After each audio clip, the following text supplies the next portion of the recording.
Yes, we Japanese have lived with cherry blossoms for over 2,000 years, and cherry blossoms were always present. Initially in the mountains, and then people started not back, bringing to farming land, or whether it's the farming land or seaside, for the farmers and fishermen. Cherries were very, very important. And for ordinary people, because cherry blossoms were regarded as kind of guardians to us, to people. For farmers, cherry blossoms told the farmers when to plant rice seeds, or for fishermen, the blossoms told them when to go fishing. So that's quite amazing. And so somehow cherry blossoms are always present in our lives, and it was guardians, and then it was faith, and it was symbol of love and friendship, largely very positive meanings. A change comes about that sort of disrupts this history in the second half of the 19th century.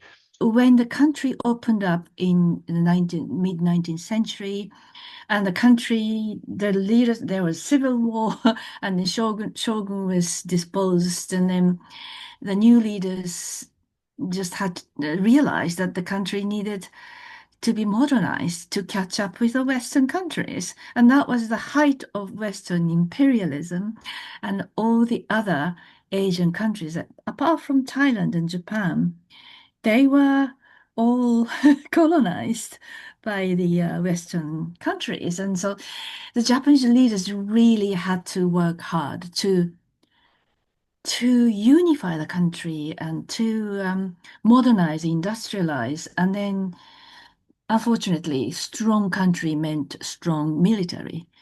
So cherry blossoms slowly started being symbol of the unity of the nation state. Until then, there was no notion of nation state.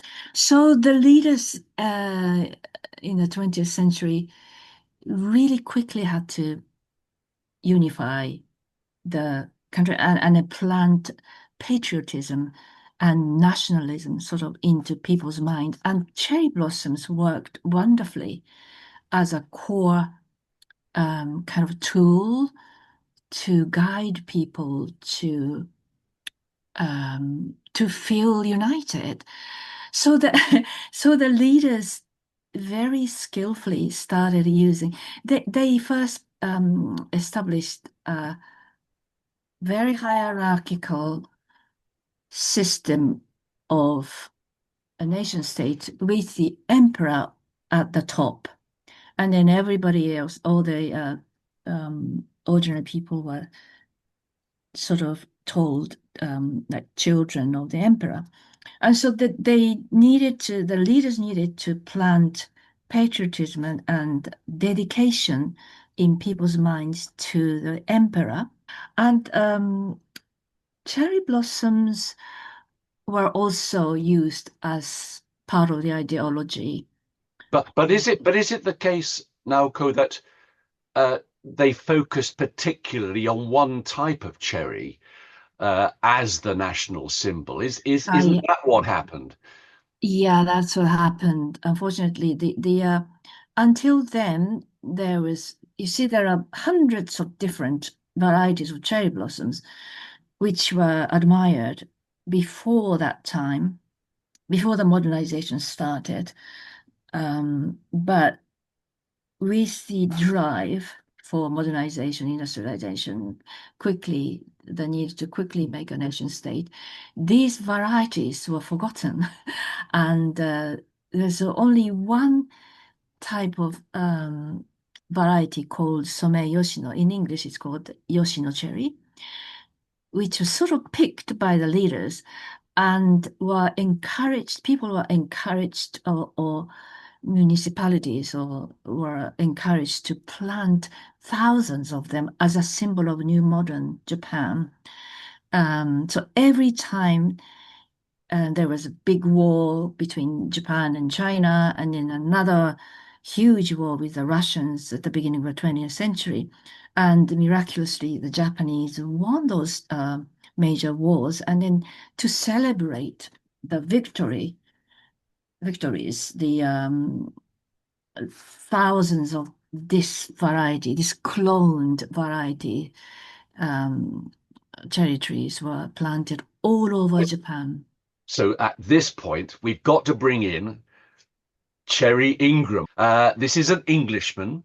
His Yes, full name is Collingwood Ingram, somebody who was born into wealth, yes. and he had an absolute passion for, well, two things in particular: birds. He was an eminent ornithologist, and he was a horticulturalist with a very special interest in cherries. Now, how did he develop that interest in cherries? He went to Japan, didn't he? He went to Japan and he started creating a cherry garden where he planted cherry trees, different cherry varieties in his garden in Kent, in a little village called Benenden in Kent. But then he had many cherry trees, but then he wanted to go to Japan, so he went to Japan, having high hopes to find more varieties, more rarer varieties. And but then what? So he went to Japan in 1927 for cherry hunting, as a cherry hunting trip. And then as soon as he got there, he was very disappointed because what he found out was that the country had no longer cared. People no longer cared about diversity of cherries, all those different hundreds of different varieties and beautiful cherry trees, but focusing on militarization, industrialization, the entire nation going towards one goal with this single variety of cherry trees, which is Sommei Yoshino. So he was shocked. And then the hundreds, literally hundreds of varieties were disappearing at that time when he went, and he got really shocked, and then he thought, oh gosh, I've got to I've got to preserve these varieties if the Japanese don't do that. So he um he went on all over Japan. He went to Kyoto and then other parts of Japan too, and deep into the mountains in Mount Fuji, around Mount Fuji areas, and then he discovered quite a few cherries which he didn't have in his garden. So he decides to take them back to England, which he did, and then planted them in his garden. So very quickly after he returned to England, he planted all of them, and then he became the cherry authority in the world, cherry blossom authority, and he had the world's largest collection of cherry trees. And And he, as it were, exported rare varieties back to Japan. Is that right? well, yes, because whilst he was in Tokyo, he met this cherry expert called Seisaku Funatsu, and Mr. Funatsu showed Ingram a scroll which showed a painting of his great grandfather of a beautiful white blossom. And he said, I've been looking for this variety for all my life, but it seems like it's gone extinct. And Ingram thought, oh my gosh, I've got this variety in my garden. In So Kent, in Benenden, in in Kent. Kent, yeah, He's in got it. Oh, Benenden. how extraordinary. Yeah, and so he promised this old man, Mr. Funatsu, that he would return the variety to Japan. So he returns to Benenden, Kent, and then for 5 years he sent the cuttings from his tree, which he later named Taihaku, Great White Cherry. But it was difficult because there was no airplanes, and his cuttings had to travel by ship near the equator, so they died. Most of the times they died en route, and so finally he sent them. It took 5 years for the Scion cuttings to arrive in Japan safely alive.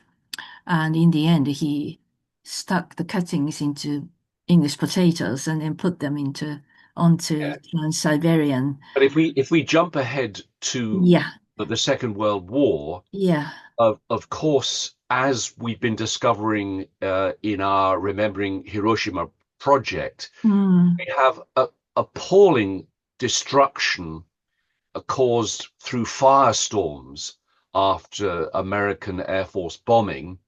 mm. Even before we get to the bombing of Hiroshima and Nagasaki. Oh, absolutely. And, Yeah. and of course, this destruction is affecting huge numbers of cherry trees, Oh, isn't yes. it? The most of the urban cherries were uh, destroyed, destroyed.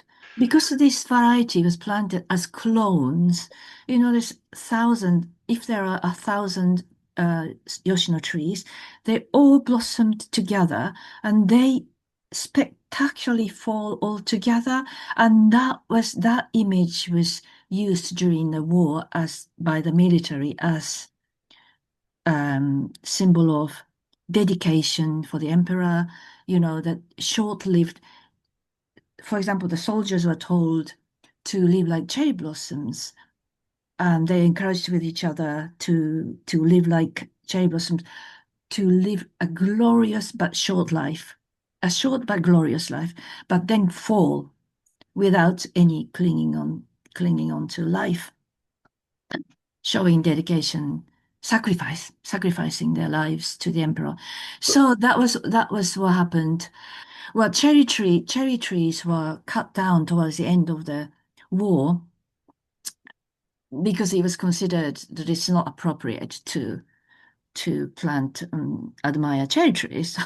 So they were told by the military to cut them down and to make land to grow food. People were starving, and also for fuel. um, Cherry trees were cut down for fuel. And then the bombing started was from 1944 through till the atomic bombs came. And that series of bombings literally destroyed over 200 cities, and most of literally, the urban cherry trees were gone, And destroyed. so what happened after the war then? Did they go back simply to the same familiar cherry tree, or was Cherry Ingram's work at all useful after the Second World War?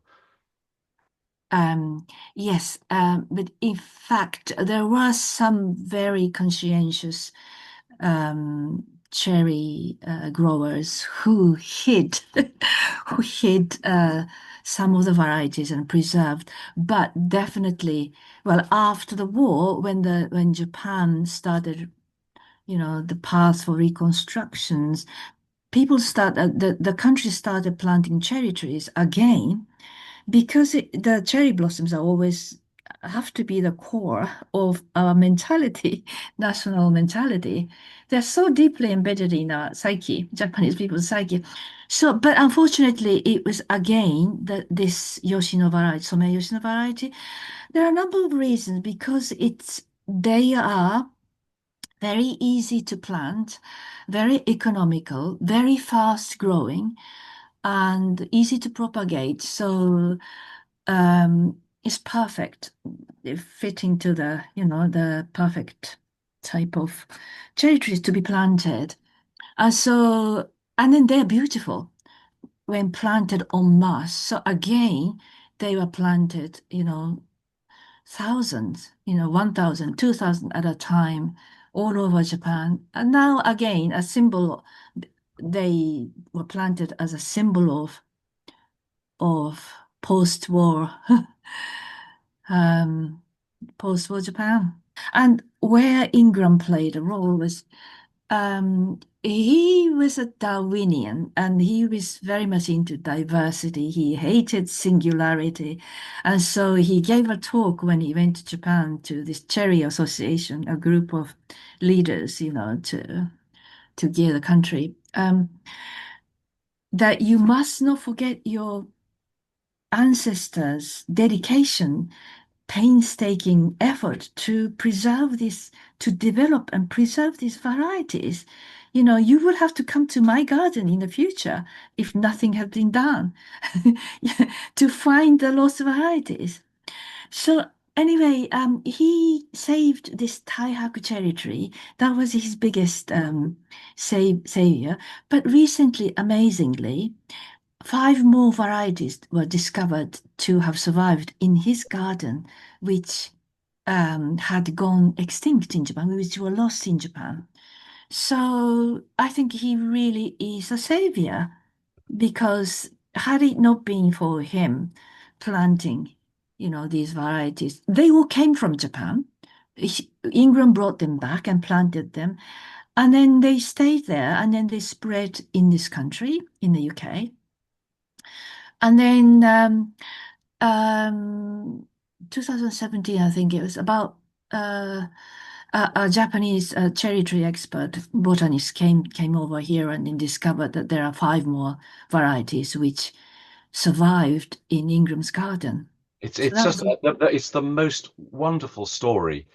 And he lived to be 100, Collingwood hmm Ingram, Cherry hmm Ingram. hmm And as I've said, he made a major contribution to ornithology as well. And I'm going to take a trip down to Berendon as soon as I can. I mean, can you visit the garden? Well, you see, it's now a private care home for adults with learning difficulties. So it's a private home, and then it's not open to the public. I mean, obviously, but there's a new management who's not very keen to open up the garden. But they used to open up the garden once a year in April, so public, general public come and admire the trees because there are quite a few cherry trees which have been restored and which have been planted, in memory of Collingwood Ingram.